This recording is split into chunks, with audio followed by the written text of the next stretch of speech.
ಆ ಆನಂದ್ ಸ್ವಾಮಿಗಳವರು ಕೊಟ್ಟಂಥ ಮಾಗಿ ಇಲ್ಲಿ ತನಕ ನಾವು ಬಂದೀವಿ ಅಂದರೆ ಬಹಳ ಹೆಮ್ಮೆಯ ಒಂದು ನಾನು ಈ ಮನೆ ಕಟ್ಟುತ್ತೇನೋ ನಿಲ್ಲೋ ಅನ್ನೋದು ನನಗೆ ಗ್ಯಾರಂಟಿ ಇಲ್ಲಾಗೈತೆ. ಪ್ರತಿಯೊಂದು ಮನುಷ್ಯನ ಜೀವನದಲ್ಲಿ ಒಂದು ಮನೆ ಕಟ್ಟೋದು ಒಂದು ಎಲ್ಲರ ಮನಸ್ಸಿನ ಒಂದು ದೊಡ್ಡದು ಇದು ಒಂದು ಸಾಧನೆ.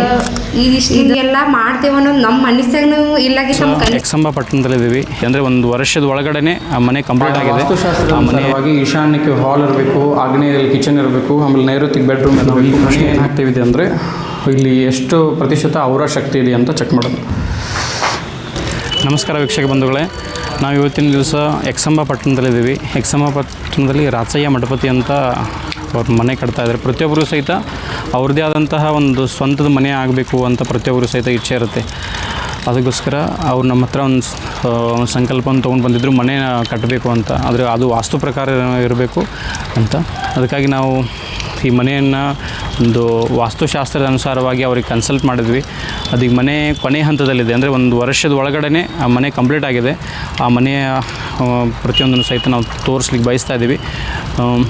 ನೀವೇನಾದರೂ ಈ ಮನೆ ಕಟ್ಟಲಿಕ್ಕೆ ಆರಂಭ ಮಾಡ್ತಾ ಇದ್ದೀರಿ ಅಂದರೆ ನಮ್ಮನ್ನು ಫಾಲೋ ಮಾಡಿ ಬಹಳಷ್ಟು ಹೊಸ ವಿಷಯಗಳನ್ನ ಈ ವಿಡಿಯೋ ಮುಖಾಂತರ ನಾವು ತಿಳಿಸಲು ಬಯಸ್ತಾ ಇದ್ದೀವಿ. ಬನ್ನಿ ವೀಕ್ಷಕರೇ, ಇವತ್ತಿನ ಈ ಮನೆಯನ್ನು ನಿಮ್ಗೆ ತೋರಿಸೋ ಪ್ರಯತ್ನವನ್ನು ನಾವು ಮಾಡ್ತೀವಿ. ಪ್ರತಿಯೊಬ್ಬರು ಸಹಿತ ಮನೆ ಕಟ್ಟುವಾಗ ಲೇಬರ್ ಸಮಸ್ಯೆ ಆಗಲಿ ಅಥವಾ ಹಣದ ಸಮಸ್ಯೆ ಆಗಲಿ ಬಹಳಷ್ಟು ಸಮಸ್ಯೆಗಳನ್ನ ಎದುರಿಸಬೇಕಾಗುತ್ತೆ. ಒಬ್ಬರು ಲೇಬರ್ ಬಂದರೆ ಹಣದ ಸಮಸ್ಯೆ ಇರುತ್ತೆ, ಹಣದ ಸಮಸ್ಯೆ ಇದ್ದರೆ ಲೇಬರ್ ಸರಿಯಾಗಿ ಬರ್ತಾ ಇರೋಲ್ಲ. ಆದರೆ ನಾವು ವಾಸ್ತು ಪ್ರಕಾರ ಮನೆಯನ್ನು ಆರಂಭ ಮಾಡಬೇಕಾಗಿತ್ತಂದರೆ ಕೆಲವೊಂದು ಭೂ ಶುದ್ಧೀಕರಣ ವಿಧಾನಗಳನ್ನು, ಆಮೇಲೆ ಆ ಭೂಮಿಯಲ್ಲಿರ್ತಕ್ಕಂಥ ನೆಗೆಟಿವ್ ಎನರ್ಜಿಯನ್ನು ತೆಗೆದು ಆಮೇಲೆ ನಾವು ಮನೆಯನ್ನು ಆರಂಭ ಮಾಡಿದ್ವಿ ಅಂದರೆ ಯಾವುದೇ ಕಾರಣಕ್ಕೆ ಆ ಮನೆ ಸಮಸ್ಯೆಗಳು ಉಂಟಾಗಲ್ಲ. ಲೇಬರ್ ಸಮಸ್ಯೆ ಆಗ್ಬೋದು, ಬೇರೆ ಯಾವುದೇ ಸಮಸ್ಯೆನೂ ಸಹಿತ ಆಗೋದಿಲ್ಲ. ಅದಕ್ಕೋಸ್ಕರ ನಾವು ಇದು 8ನೇ ತಿಂಗಳು ಹೋದ ನವಂಬರಲ್ಲಿ ಈ ಮನೆ ಆರಂಭವಾಗಿದೆ. ಈಗ ಒಂದು ಕೊನೆಯ ಹಂತಕ್ಕೆ ಅಂದರೆ ಬಣ್ಣವನ್ನು ಮಾಡ್ತಾಯಿದ್ದಾರೆ, ಕಲರಿಂಗ್ ಮಾಡ್ತಾಯಿದ್ದಾರೆ. ಇನ್ನೂ ಕೆಲವೊಂದಿಷ್ಟು ಕೆಲಸಗಳು ಪೆಂಡಿಂಗ್ ಇದೆ. ಇನ್ನು ಕೆಲವಷ್ಟು ದಿನಗಳಲ್ಲಿ ಮನೆ ಪೂರ್ತಿಯಾಗಿ ಕಂಪ್ಲೀಟ್ ಆಗುತ್ತೆ. ನೀವು ಸಹಿತ ಮನೆಯನ್ನು ಕಟ್ತಾ ಇದ್ದರೆ ಅಥವಾ ಕಟ್ಟೋರಿದ್ದರೆ ಸಹಿತ ಕೆಲವೊಂದು ನಿಯಮಗಳನ್ನ ಅಥವಾ ವಾಸ್ತುಶಾಸ್ತ್ರದಲ್ಲಿ ಹೇಳಿಕೊಟ್ಟಿರುವಂತಹ ಕೆಲವೊಂದು ವಿಷಯಗಳನ್ನ ಅನುಸರಿಸಿ ನೀವು ಮನೆಯನ್ನು ನಿರ್ಮಾಣ ಮಾಡಿದ್ದೇ ಆದರೆ ಯಾವುದೇ ರೀತಿ ಸಮಸ್ಯೆಗಳನ್ನು ಬರೋದಿಲ್ಲ. ಅದಕ್ಕೋಸ್ಕರ ನಾವು ಇವತ್ತು ಈ ಮನೆಯಲ್ಲಿ ಬಂದಿದ್ದೀವಿ. ಈ ಮನೆಯಲ್ಲಿರ್ತಕ್ಕಂಥ ಈಗ ಸದ್ಯ ಇರುವಂತಹ ಅವರ ಶಕ್ತಿಯನ್ನು, ಎನರ್ಜಿಯನ್ನು ನಾವು ನಿಮ್ಗೆ ತೋರಿಸಿ ಬಯಸ್ತಾ ಇದ್ದೀವಿ. ಬನ್ನಿ ವೀಕ್ಷಕರೇ.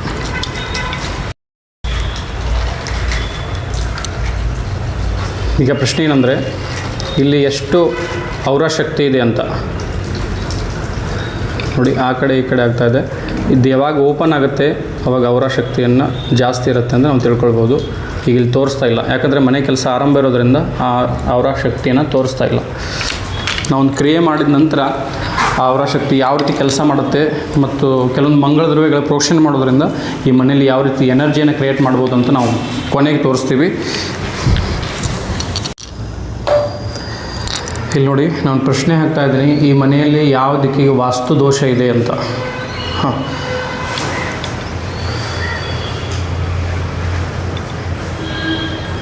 ಅಂದರೆ ನಾವು ಕೊಟ್ಟಿರೋ ಪ್ಲ್ಯಾನಲ್ಲಿ ಯಾವುದೇ ರೀತಿ ವಾಸ್ತು ದೋಷಗಳು ನಾವು ಸೂಚಿಸಿಲ್ಲ.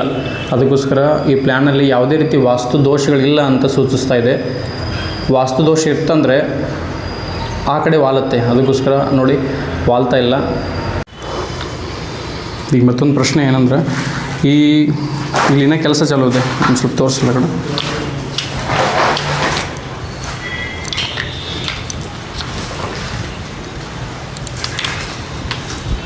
ಇಲ್ಲಿ ಕೆಲಸ ಚಾಲೂ ಇದೆ.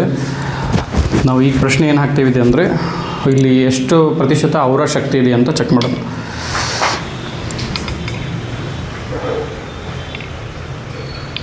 ನೋಡಿ, ಈಗ ತೋರಿಸ್ತಾ ಇಲ್ಲ. ಯಾಕಂದರೆ ಕೆಲಸ ಪ್ರಗತಿಯಲ್ಲಿರೋದ್ರಿಂದ ಇಲ್ಲಿ ನಾವು ಚಪ್ಪಲಿ ಹಾಕ್ಕೊಂಡಾಗಲಿ ಅಥವಾ ಕೆಲಸಗಾರ ಕೆಲಸ ಮಾಡುವಂಥ ವಸ್ತುಗಳನ್ನ ಇಟ್ಟಿರೋದ್ರಿಂದ ಇಲ್ಲಿ ಆ ಶಕ್ತಿಯನ್ನು ತೋರಿಸ್ತಾ ಇಲ್ಲ. ನಾವೊಂದು ಕ್ರಿಯೆ ಮಾಡೋ ಮುಖಾಂತರ ಆ ಶಕ್ತಿಯನ್ನು ಗೋಚರಿಸ್ಕೊಳ್ಬೋದು. ಕೊನೆಗೆ ತೋರಿಸ್ತೀವಿ. ಅದು ಅರಿಶಿನ ಕುಂಕುಮ ತಂದಿಟ್ಕೊರೆ. ಅರಿಶಿನ ಕುಂಕುಮ, ವಿಭೂತಿ, ಆಮೇಲೆ ಅಕ್ಷತೆ, ಕರ್ಪೂರ.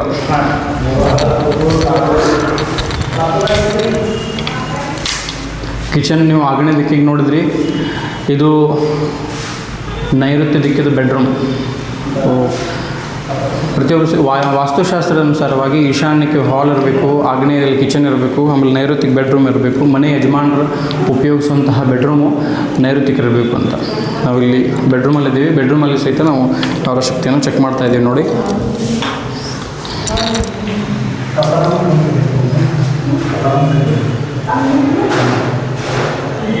ಇಲ್ಲಿ ಸ್ವಲ್ಪ ಪ್ರಮಾಣ ಓಪನ್ ಆಗ್ತಾ ಇದೆ, ಅಂದರೆ ಒಂದು 30%. ಯಾಕಂದರೆ ಇಲ್ಲಿ ಯಾವುದೇ ಕೆಲಸ ಇದ್ದರೂ ಸಹಿತ ಯಾವುದೇ ಅನವಶ್ಯಕವಾದ ವಸ್ತುಗಳಿಲ್ಲ. ಅದಕ್ಕೋಸ್ಕರ ಒಂದು 20ರಿಂದ 30% ಓಪನ್ ಆಗ್ತಾ ಇದೆ. ಇಲ್ಲಿ ಇಷ್ಟು ಪ್ರತಿಶತ ಶಕ್ತಿ ಇದೆ ಅಂತ ನಾವು ತೋರಿಸ್ತಾ ಇದ್ದೀವಿ ನೋಡಿ.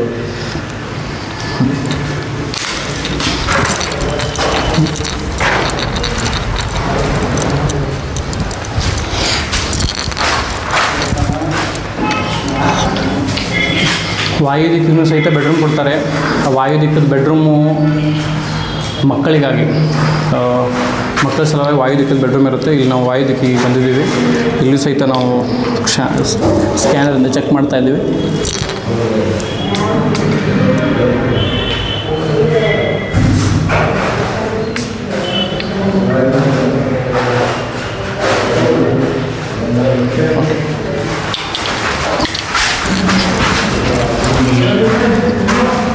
ಇಲ್ಲೊಂದು ಸರ್ತಿ ದುಡ್ಡೆ ತೊಗೊಂಡು ಇಲ್ಲಿ ಟಾಯ್ಲೆಟ್ ಬಾತ್ರೂಮ್, ನಾವು ವಾಯು ದಿಕ್ಕಿಗೆ ಟಾಯ್ಲೆಟ್ ಬಾತ್ರೂಮನ್ನು ಕೊಟ್ಟಿದ್ದೀವಿ.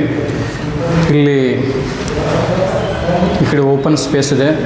ಹಿಂದ್ಗಡೆ ದನಗಳಿಗೆ ಬೇಕಂತ ಒಂದು ದನಗಳ ಕೊಟ್ಟಿಗೆನೂ ಸಹಿತ ಕೊಟ್ಟಿದ್ದೀವಿ. ರೈತರು ಇರೋದರಿಂದ ಪ್ರತಿಯೊಬ್ಬರು ಸಹಿತ ತಮ್ಮ ಮನೆ ಹತ್ರನೇ ದನಗಳು ಇರಲಿ ಅಂತ ಕೆಲವರು ಆಸೆ ಇರುತ್ತೆ. ಅದಕ್ಕೋಸ್ಕರ ಮನೆಯಿಂದ ಪಶ್ಚಿಮ ದಿಕ್ಕಿಗೆ ವಾಸ್ತು ಪ್ರಕಾರ ಶನಿ ಇರೋದರಿಂದ ಮನೆಯಿಂದ ಪಶ್ಚಿಮ ದಿಕ್ಕಿಗೆ ದನಗಳ ಒಟ್ಟಿಗೆ ಇದ್ದರೆ ಬಹಳಷ್ಟು ಶುಭ ಫಲವನ್ನು ಕೊಡುತ್ತೆ. ಅದಕ್ಕೋಸ್ಕರ ನೀವೇನಾದರೂ ಮನೆ ಕಟ್ತಾ ಇದ್ದರೆ ಮನೆ ಪಶ್ಚಿಮ ದಿಕ್ಕಿಗೆ ದನಗಳ ಒಟ್ಟಿಗೆಯನ್ನು ಇಡುವಂಥ ಪ್ರಯತ್ನವನ್ನು ಮಾಡಿ ಅಥವಾ ಕಟ್ಟುವಂಥ ಪ್ರಯತ್ನವನ್ನು ಮಾಡಿ. ನಾವು ಆಮೇಲೆ ಚೆಕ್ ಮಾಡಿದ್ವಿ, ಓಪನ್ ಆಗಲಿಲ್ಲ.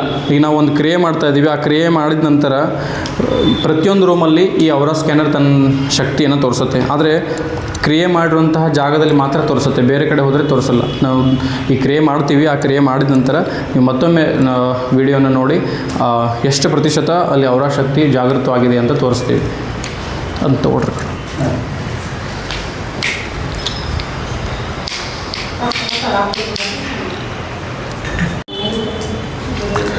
ನೋಡಿ, ಯಾವುದೇ ಜಾಗದಲ್ಲಿ ಫಸ್ಟ್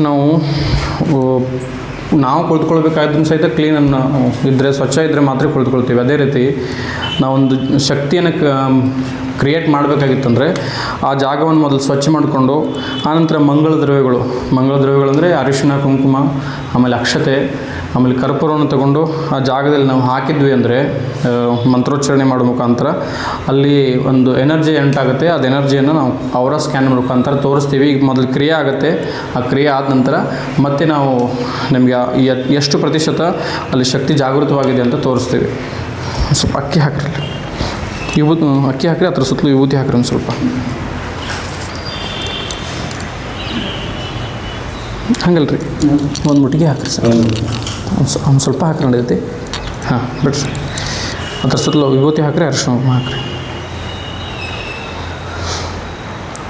ವಾಸ್ತೋಷ್ಪತೆ ಪ್ರತಿಜಾನಿ ಹಸ್ಮಾನ್ ಸ್ವಾನ್ ವೇಷೋ ಅನಮೀವೋ ಭವಾನಃ ಯತ್ವೇ ಮಹೇ ಪ್ರತಿತನ್ನೋ ಜುಜಶ್ವಶಂ ನ ಏದ್ಯುಪತೇಶಂ ಚತುಷ್ಪಥೇ ಗಂಧಾಕ್ಷತಂ ಚ ಪುಷ್ಪಂ ಚ ವಸ್ತ್ರಾಭರಣದೀಪಕಂ ನಿವೇದನಂ ಚ ತಾಂಬೂಲಂ ಅರ್ಚನಂ ತುಷ್ಟಮಂ ಭವೇತ್. ತರಲ್ಲ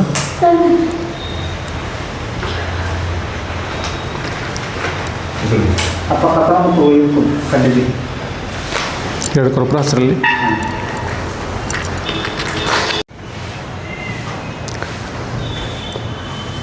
ನೋಡಿ. ಈ ರೀತಿ ಕ್ರಿಯೆಯನ್ನು ಮಾಡಿದ ನಂತರ ನಾವು ಕೆಲವೊಂದಿಷ್ಟು ಮಂಗಳ ದ್ರವ್ಯಗಳು, ಅಕ್ಷತೆ ಹಾಗೂ ಕರ್ಪೂರ ಹಚ್ಚಿ ನಾವು ಪ್ರಾರ್ಥನೆ ಮಾಡ್ಕೊಳ್ಳೋದ್ರಿಂದ ಅಲ್ಲೊಂದು ಶಕ್ತಿ ಕ್ರಿಯೇಟ್ ಆಗುತ್ತೆ.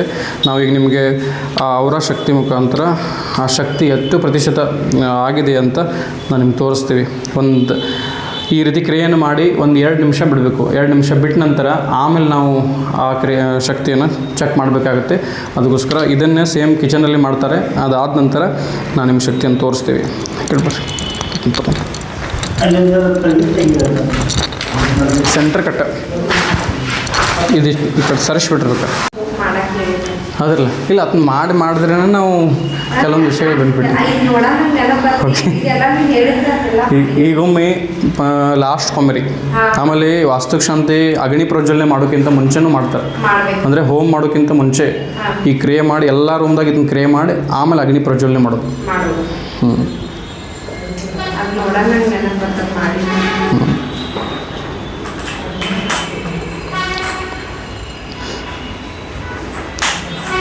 Okay clip ತಗೋದು.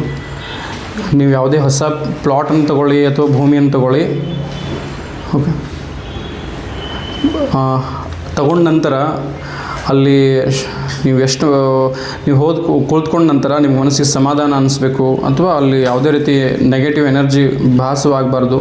ಆ ರೀತಿ ಇತ್ತಂದರೆ ಆ ಪ್ಲಾಟನ್ನು ತೊಗೊಂಡು ಆನಂತರ ಮನೆ ಕಟ್ಟೋಕ್ಕಿಂತ ಮುಂಚೆ ಪ್ರತಿಯೊಬ್ಬರು ಸಹಿತ ಈ ರೀತಿ ಕ್ರಿಯೆಯನ್ನು ಓಪನ್ ಪ್ಲಾಟಲ್ಲಿ ನೀವು ಮಾಡ್ಕೋಬೇಕು.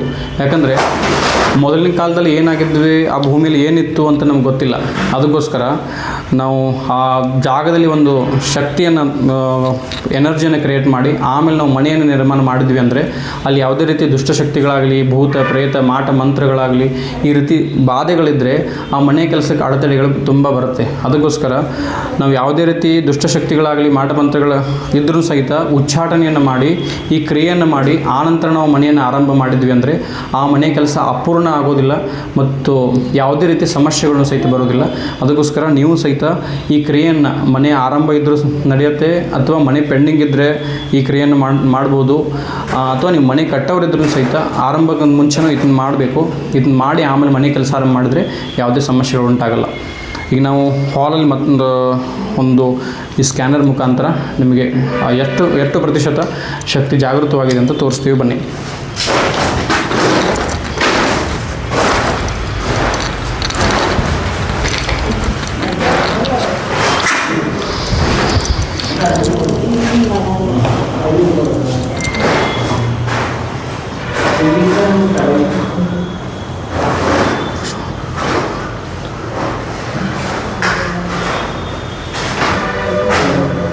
ನೋಡಿ, ಈಗ ಓಪನ್ ಆಗ್ತಾ ಇದೆ. ಇದು ಈ ರೀತಿ ಓಪನ್ ಆಯ್ತಂದರೆ ಪಾಸಿಟಿವ್ ಇದೆ ಅಂತ, ಓಪನ್ ಆಗಲಿಲ್ಲ ಅಂದರೆ ಪಾಸಿಟಿವ್ ಇಲ್ಲ ಅಂತ.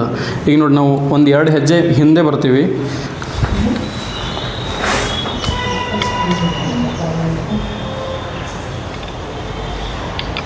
ನೋಡಿ, ತೋರಿಸ್ತಾ ಇಲ್ಲ. ಮತ್ತೆ ಅದೇ ನಾವು ಮತ್ತೊಂದು 2 ಹೆಜ್ಜೆ ಮುಂದೆ ಬಂದು ಆ ಕ್ರಿಯೆ ಮಾಡಿರುವಂತಹ ಸ್ಥಳದಲ್ಲಿ ನಿಂತ್ಕೊಂಡ್ರೆ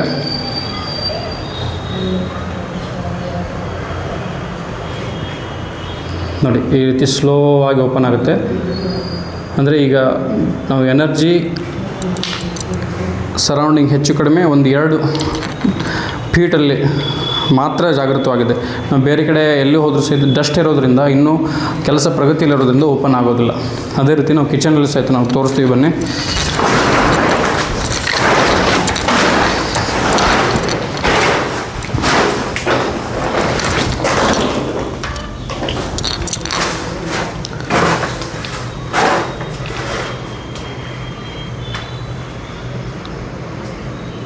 ನೋಡಿ, ಈ ರೀತಿ ಎಲ್ಲಿ ನಾವು ಎನರ್ಜಿನ ಕ್ರಿಯೇಟ್ ಮಾಡಿರ್ತೀವಿ ಅಲ್ಲಿ ಮಾತ್ರ ಓಪನ್ ಆಗುತ್ತೆ. ಈಗ ಉದಾಹರಣೆ ತೋರಿಸ್ತೀವಿ. ಇಲ್ಲಿ ಇನ್ನು ದೇವರ ಮನೆಯನ್ನು ಮಾಡ್ಕೊಂಡಿದ್ದಾರೆ, ಆದರೆ ಇಲ್ಲಿ ದೇವರ ಮನೆಯಲ್ಲಿ ಇನ್ನೂ ದೇವರ ಸ್ಥಾಪನೆ ಆಗಿಲ್ಲ.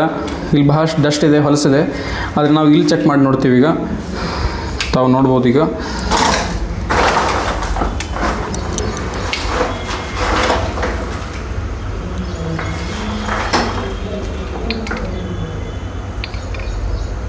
ನೋಡಿ, ಈಗ ಓಪನ್ ಆಗ್ತಾ ಇಲ್ಲ. ಈ ದೇವರ ಮನೆ ಇದ್ರೂ ಸಹಿತ ದೈವತ್ವ ಇರಬೇಕಾಗಿತ್ತಂದರೆ ಸತ್ಯಂ ಶಿವಂ ಸುಂದರಂ ಅನ್ನೋ ಹಾಗೆ ನಾವು ಇಲ್ಲಿ ಸ್ವಚ್ಛವಾಗಿರಬೇಕು, ಮನೆಯಲ್ಲಿರುವಂತಹ ಎಲ್ಲರಿಗೆ ಭಕ್ತಿ ಇರಬೇಕು, ಶ್ರದ್ಧೆ ಇರಬೇಕು ಅಂದಾಗ ಮಾತ್ರ ದೇವರ ಮನೆಯಲ್ಲೂ ಸಹಿತ ಎನರ್ಜಿ ಇರುತ್ತೆ. ಇಲ್ಲಾದರೆ ಕೇವಲ ನಾವು ಮೂರ್ತಿಗಳನ್ನ ಪೂಜೆ ಮಾಡಬೇಕಾಗುತ್ತೆ, ಅದರಿಂದ ಯಾವುದೇ ರೀತಿ ಫಲಾಫಲಗಳನ್ನು ಸಿಗೋದಿಲ್ಲ. ಇದು ಕ್ರಿಯೆ ಅವೆರಡು ಬೆಡ್ರೂಮ್ದಾಗ ಮಾಡ್ತಾರೆ.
ಈಗ ನಾವು ಜಸ್ಟ್ ಮಾಡಿದ್ದೀವಿ, ಅಲ್ಲಿ ಮಾಡಿ 2 ನಿಮಿಷ ಬಿಟ್ವಿ. ಇಲ್ಲಿ ನಾವು ಕೆಲವೇ ಸೆಕೆಂಡ್ಗಳಲ್ಲಿ ಮತ್ತೆ ನಾನು ಚೆಕ್ ಮಾಡ್ತಾಯಿದ್ದೀವಿ. ನೋಡಿ, ಇಲ್ಲಿ ಕರ್ಪೂರ ಉರಿತಾ ಇದೆ.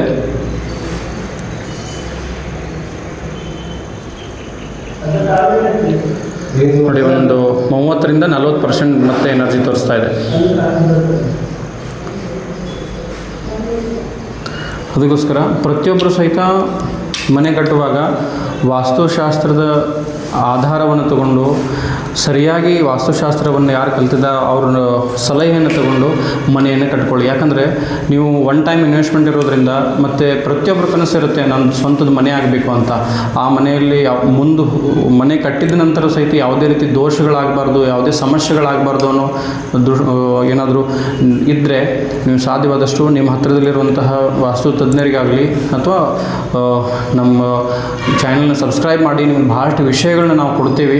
ಯಾವುದಾದ್ರೂ ನಿಮ್ಮ ಪ್ರಶ್ನೆಗಳಿದ್ರೂ ಸಹಿತ ನೀವು ಕೇಳ್ಬೋದು, ನಾವು ಕಳಿಸ್ಕೊಡ್ತೀವಿ. ಅದಕ್ಕೋಸ್ಕರ ಪ್ರತಿಯೊಬ್ಬರು ಸಹಿತ ಮನೆ ಕಟ್ಟಲಿಕ್ಕೆ ಯೋಗ ಬೇಕಾಗುತ್ತೆ.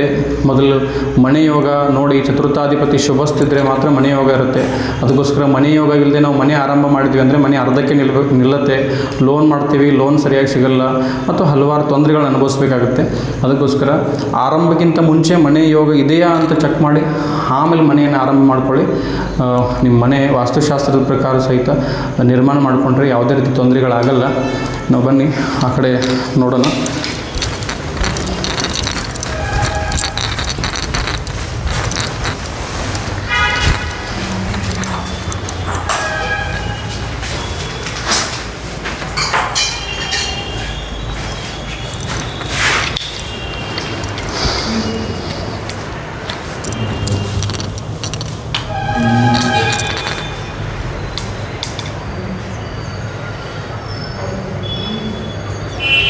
ಮತ್ತೆ ಓಪನ್ ಆಗ್ತಾ ಇದೆ. ನೀವು ಈ ಕ್ರೇ ಮಾಡೋದ್ರಿಂದ ನಾವು ಎಲ್ಲಿ ಯಾವುದೇ ಭೂಮಿ ಇರಲಿ, ಯಾವುದೇ ಪ್ಲಾಟ್ ಇರಲಿ, ಆ ಪ್ಲಾಟಲ್ಲಿ ನಿಮ್ಗೆ ನೆಗೆಟಿವ್ ಎನರ್ಜಿ ಏನಾದರೂ ಕಾಣಿದ್ರೆ ಈ ಕ್ರಿಯೆಯನ್ನು ಮಾಡಿ ಆಮೇಲೆ ನಾವು ಯಾವುದೇ ಕೆಲಸವನ್ನು ಆರಂಭ ಮಾಡಬೇಕು ಸಾಧ್ಯವಾದಷ್ಟು. ಅದಕ್ಕೋಸ್ಕರ ಹೆಚ್ಚಿನ ಮಾಹಿತಿಗಾಗಿ ನಮ್ಮ ಪೇಜನ್ನು ಫಾಲೋ ಮಾಡಿ. ನಿಮ್ಗೆ ಬಹಳಷ್ಟು ವಿಷಯಗಳನ್ನ ನಾವು ಕೊಡ್ತೀವಿ. ಇದು ಇನ್ನೂ ಕೆಲಸ ಪ್ರಗತಿಯಲ್ಲಿದೆ. ಟೋಟಲಾಗಿ ಮನೆ ಫೆನ್ಸಿಂಗ್ ಆದ ನಂತರ ಮತ್ತೆ ಈ ವಿಡಿಯೋವನ್ನು, ಈ ಮನೆ ಬಗ್ಗೆ ಪ್ರತಿಯೊಂದನ್ನು ನಾವು ನಿಮ್ಗೆ ತೋರಿಸಿ ಬಯಸ್ತೀವಿ.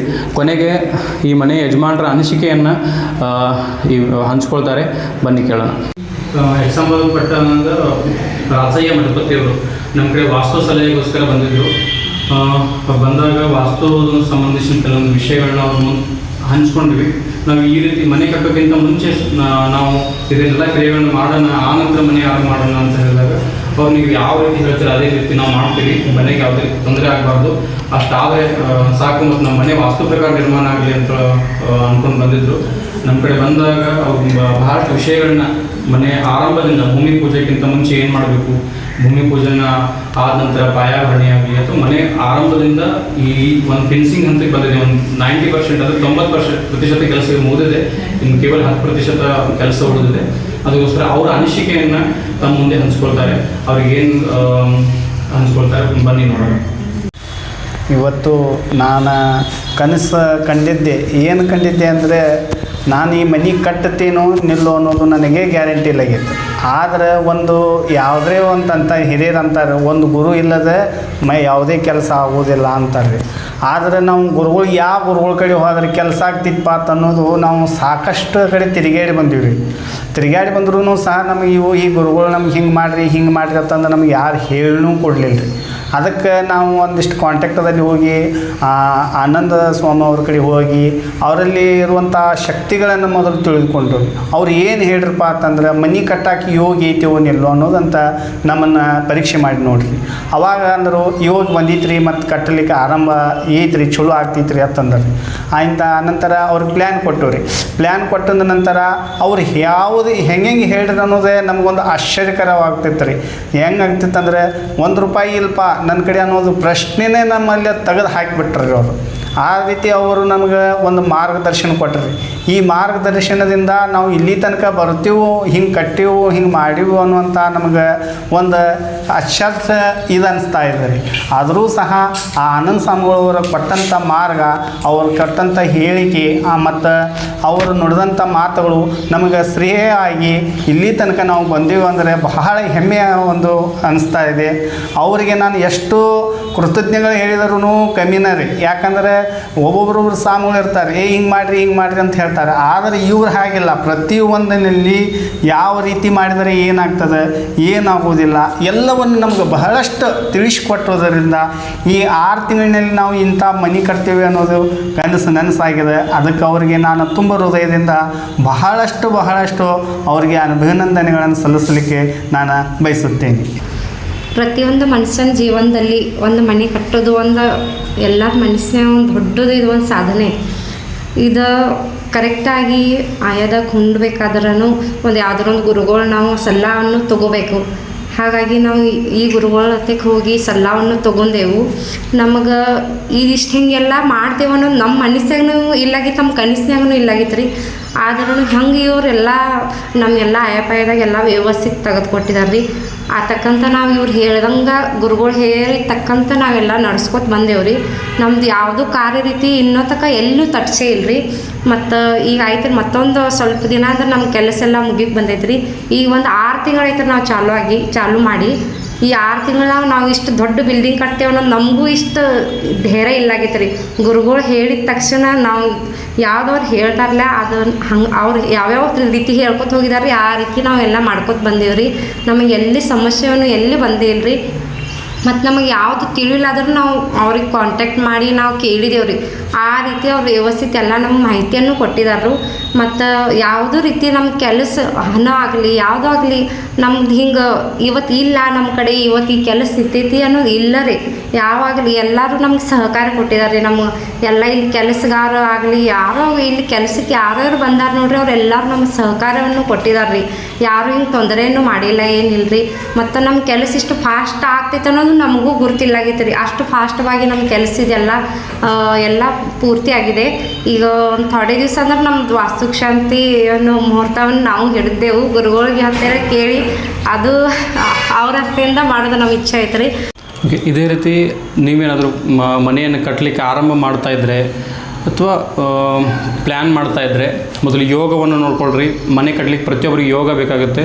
ಮನೆ ಯೋಗ ಇದ್ದರೆ ಮಾತ್ರ ಮನೆ ಕಂಪ್ಲೀಟ್ ಆಗುತ್ತೆ. ಅದಕ್ಕೋಸ್ಕರ ಪ್ರತಿಯೊಬ್ಬರು ಸಹಿತ ಯೋಗವನ್ನು ನೋಡಿ ಈಗ ಯಾವ ರೀತಿ ಅವರು ತಮ್ಮ ಅನಿಸಿಕೆಯನ್ನು ಹಂಚ್ಕೊಂಡಿದ್ರು ಅದೇ ರೀತಿ ನಿಮಗೆ ವಾಸ್ತು ಸಂಬಂಧಿಸಿದ ಯಾವುದೇ ರೀತಿ ಸಲಹೆಗಳಿದ್ದರೆ ಅಥವಾ ಜ್ಯೋತಿಷ್ಯ ಸಂಬಂಧಿಸಿದ ಯಾವುದೇ ಸಲಹೆಗಳಿದ್ದರೂ ಸಹಿತ ನಾವು ಕೊಡ್ತೇವೆ. ಪ್ರತಿಯೊಬ್ಬರು ಸಹಿತ ತಮ್ಮದೇ ಆದಂತಹ ಒಂದು ಕನಸಿರುತ್ತೆ. ಜೀವನ ಪೂರ್ತಿಯೆಲ್ಲ ದುಡಿದಿರುವಂತಹ ಹಣವನ್ನು ಆ ಮನೆಗೋಸ್ಕರ ಹಾಕ್ತಾರೆ. ಅದಕ್ಕೋಸ್ಕರ ಮನೆ ನಿರ್ಮಾಣ ಮಾಡ್ಕೊಳ್ಬೇಕಾಗಿತ್ತಂದರೆ ವಾಸ್ತುಶಾಸ್ತ್ರದ ಅನುಸಾರವಾಗಿ ನಾವು ನಿರ್ಮಾಣ ಮಾಡ್ಕೊಳ್ಬೇಕು. ಮತ್ತು ಮನೆ ಆರಂಭ ಮಾಡೋಕ್ಕಿಂತ ಮುಂಚೆ ನಾವು ಏನೇನು ಮಾಡಬೇಕು, ಮನೆ ಮುಗಿದ ನಂತರ ಸಹಿತ ನಾವು ವಾಸ್ತುಶಾಂತಿ ಆಗಿ ಮನೆಯಲ್ಲಿ ನಿಂತರೂ ಸಹಿತ ಯಾವುದೇ ರೀತಿ ತೊಂದರೆಗಳಾಗಲಿ ಸಮಸ್ಯೆಗಳಾಗಲಿ ಉಂಟಾಗಬಾರ್ದು. ಅದಕ್ಕೋಸ್ಕರ ನಿಮ್ಗೆ ಹೆಚ್ಚಿನ ಮಾಹಿತಿಗಾಗಿ ನಮ್ಮ ವಿಡಿಯೋನ ನೋಡಿ ಲೈಕ್ ಮಾಡಿ, ಶೇರ್ ಮಾಡಿ, ಸಬ್ಸ್ಕ್ರೈಬ್ ಮಾಡಿ.